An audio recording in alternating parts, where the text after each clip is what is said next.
Chapter 6, A Web of Ropes. "Don't go inside," Bess pleaded frantically. "Please don't. Something dreadful will happen to you." Nancy paid no attention. Boldly, she flung up the window and stepped through the opening to find herself on a narrow ledge. She was startled to hear a low moan directly below her. "George!" she called out. "Is that you?"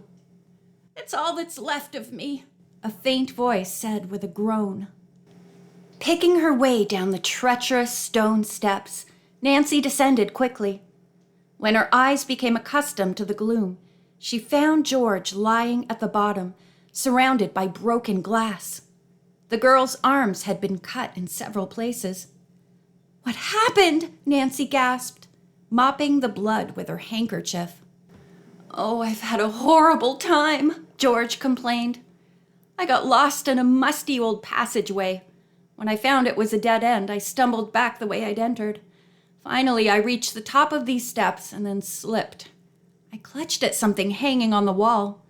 It couldn't support my weight. I crashed down with it on top of me." "Apparently you pulled a heavy mirror loose, George. You could have been killed." "It sure was heavy," George answered ruefully, rubbing her head. With Nancy's supporting arm around her, she slowly rose. "Can you walk if I help you?" "I think so." Cautiously groping their way, the girls began to climb the steep stairway. Before they reached the entrance ledge, Bess thrust her head through the open window. "Nancy! George!" she called fearfully. "Here we are, directly below," Nancy shouted. "George has been hurt." "Oh!" Bess exclaimed. "I'm all right now," George insisted. "Bess," said Nancy, "step inside on a narrow ledge. See if you can find a light switch." Nervously, Bess entered and stood motionless on the tiny platform. Her fingers probed the wall until she found a knob and turned it. Suddenly, the room was flooded with light. An amazing sight met their gaze. The house was indeed without insides. The floor had been torn away. From the rafters of the ceiling hung several swings and trapezes, similar to those used in wild animal acts, as well as many entangled ropes. "What do you make of it, Nancy?" Bess asked in awe as she descended the steps. Nancy said she was puzzled. This could have been a gym or even a place to train wild animals to do tricks. George chuckled. "I can just see an elephant on a trapeze." The other girls laughed. Then Bess said, "Tigers can climb." "Yes, tiger climb," came a voice from the open window. Nancy glanced up. "Rishi! Step in and take a look." While Rishi marveled at the strange sight, Nancy bound up George's cuts with a clean handkerchief and rubbed her bruises. "Rain hard outside," Rishi said. "Then we'll stay here until the storm's over," Nancy suggested. Rishi began to test the ropes and swings. Bess uttered a little cry of alarm as the boy swung through space, hanging by his knees from the bar of a trapeze. "He'll be killed!" she exclaimed. Nancy warned him to be careful. "The safety net is broken," she cautioned, "and some of the ropes look very old and insecure." "Rishi not take chance," he promised. Outside the old house, rain fell in torrents. "While we're waiting, I believe I'll do a little investigating," Nancy said. "We may as well go along," George added. "I feel okay now." Leaving Rishi to amuse himself, the girls entered the secret tunnel. George found a light switch and clicked it on. "One thing is sure," Bess remarked. "People come here. Otherwise, the power would have been shut off. Why was this tunnel built, do you suppose?" "That's what I'd like to find out," Nancy replied. "I have a feeling that so far we haven't delved very deeply into the mystery of this place." As they moved down the tunnel, the girls came to a turnoff. Nancy paused a moment. "I'm sure I must have taken the main branch before," she said. "Let's explore this one." The passage she indicated was very narrow and so low that the girls were forced to stoop. It was dimly lighted. Suddenly, Bess halted, gripping Nancy's arm. "What was that?" she said. "I heard nothing." "It sounded like a groan." "You must have imagined it, Bess," George scoffed. "Not that I blame you. So much has happened I could start hearing things myself." Unwillingly, Bess moved forward again, slightly ahead of the others. She had taken less than a dozen steps when she stumbled over an inert figure stretched across the tunnel floor. "Water! Water!" a man mumbled. Bess wanted to turn and flee, but could not do so with Nancy and George directly behind her, blocking the path. They too were startled, yet both realized that the man had been injured and needed attention. Nancy knelt beside him, raising the victim to a sitting position. In the dim light, she could distinguish only the faint outline of his face. "Where are you hurt?" she asked gently. "My head, I think it's broken. I was struck by a robber and dragged in here. But I'll get even. I'll fix him." Tired from speaking, the man dropped back against Nancy, a heavy weight in her arms. It was a full minute before she could rouse him again. "Who are you?" she questioned. "Tell us your name and why you are in this house." "I'm Jasper Bat. Old Batty, some folks call me. I look after the property." "You mean you're the caretaker?" "Yes, I've been here since the other guy was fired." "Can you describe the person who struck you?" "No," the man muttered. "He sneaked up behind me. I have a good idea who it was, though." "Tell me his name," Nancy urged.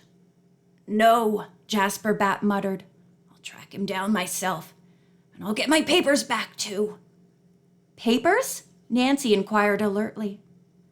"Valuable documents entrusted to me by Rai." "Rai?" the Jew girl exclaimed, believing that she had not heard correctly. "I was to give the papers to Mrs. Allison when she came for them. If I don't, I'll lose my job." "I'll help you recover them," Nancy said soothingly when she saw that the caretaker was becoming excited. "Only you must tell me more about the documents." "Nothing to tell," Bat murmured, shaking his head from side to side. "I'll get the papers myself. I'll get even with that crook." He struggled to his feet, only to fall back once more into Nancy's arms, exhausted by the effort to rise. "Leave me alone," he muttered angrily, kicking violently with his legs. "Leave me alone. Go away before I lose my job." "The poor old fellow is out of his mind," Bess whispered. "What shall we do?" "We must go for help," Nancy decided. "Come on." The three girls hurried back to the main tunnel, then made their way to the apparatus room where they had left Rishi. Seeing no sign of him, Nancy called his name. The only sound she heard was the steady downpour of rain. Suddenly, George gripped Nancy's arm and pointed to the overhead web of ropes. Entangled among them, like a fly in a spider's web, hung a limp body. "Nancy, that's Rishi!" George exclaimed. The girls were stunned for a moment. They had no way of knowing how long Rishi had been hanging from the ropes. His face was so ashen white that they feared he had strangled to death. "We must go for a doctor," Bess gasped. The others knew this would take a long time. Nancy's eye had been roving speculatively over the network of ropes. Several dangled from the rafters, one close to the entangled body of the boy.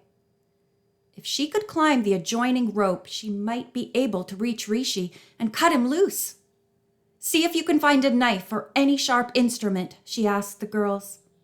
"Perhaps Mr. Bat has a pocket knife lying around here." In vain, the cousins searched for a knife. They were about to give up in despair when George spied a rusty old saw in a dark corner and snatched it. In the meantime, Nancy had managed to climb the tricky ropes. Now she was endeavoring to reach a crossbeam directly opposite the rope from which Rishi dangled. George and Bess watched nervously as the girl swung herself toward the structure. She secured a grip with her feet, then went up hand over hand until she was able to climb from the rope to the beam. Without waiting to be told what to do, Bess and George tied the old saw to the end of the rope Nancy had released, and she pulled it up. "Nancy, be careful," Bess warned fearfully. "If you lose your balance, it means instant death." Nancy did not need to be told to use caution. She knew that one wrong move would prove fatal. Yet if she was to reach Rishi, she must take the chance.